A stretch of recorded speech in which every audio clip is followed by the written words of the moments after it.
Hey guys! Okay, we're back for day 3 of 7 days of OhitsaChallenge. Yes, I finally named it.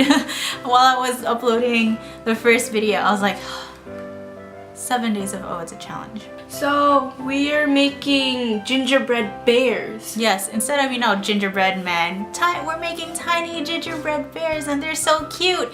And we packaged them too so that you could pass them out during school or during work. They look cute. Mini gift. Mini gifts for whatever holiday you celebrate. So let's get started. Hey, Elizabeth here doing voiceover because Jeanette didn't want to do it. So let's start off with the ingredients. You're gonna need half a cup of brown sugar, half a cup of softened butter, 2 3/4 of a cup of flour, an egg, half a teaspoon of baking soda, 3/4 of a teaspoon of salt, half a tablespoon of ground ginger, half a tablespoon of cinnamon, 3/4 of a teaspoon of cloves, half a teaspoon of nutmeg, 3/4 of a cup of molasses.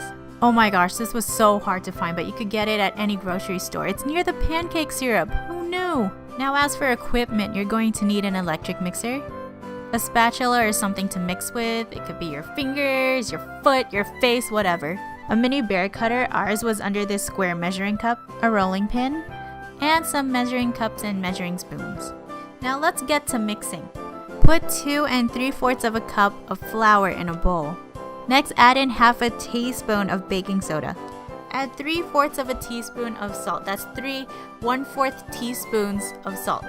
Add half a tablespoon of ground ginger, half a tablespoon of ground cinnamon, 3/4 of a teaspoon of cloves. Again, that's 3 1/4 teaspoons.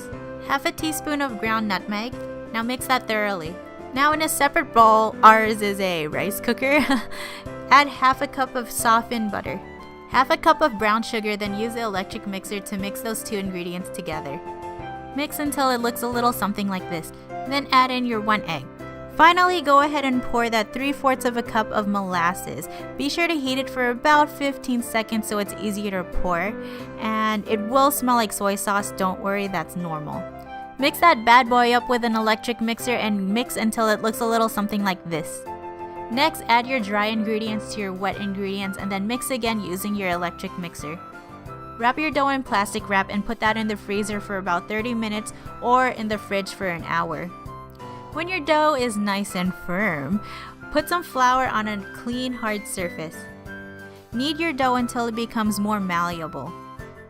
Tear your dough in half so you could use 1/2 of the dough for your gingerbread bears and the other half you could store in the freezer for later. Next, use your rolling pin to flatten your dough out to your desired thickness. Now start stamping away at that dough using your bear cutter. Put those bears in the oven at about 350 degrees Fahrenheit, and you're going to want to check on them every 2 minutes because depending on how thick your bears are, they're going to have different heating times. Also, take them out when they're a golden brown color. This is our end product. As you can see, some of them got a little burned because this was like a trial and error process, but still cute, still yummy. So this is the box Jeanette and I chose to put the mini bears in. We got it from Walgreens. It's actually a little tent and we got it for about $8. Yeah, that's a little expensive. So if you could find anything cheaper, that would be so great. Let us know. As you can see, I used the cellophane wrap that we used in our fruitcake tutorial to wrap this mini tent. And we put the cookies in and it looks cute. This is what it looks like when the lid is on. Okay guys, thanks for watching. Be sure to subscribe, comment any challenges in the comments below. Follow us on our social media. Oh my gosh, I can't talk. Our links are in the description. And happy holidays, man. Winter break. Woo!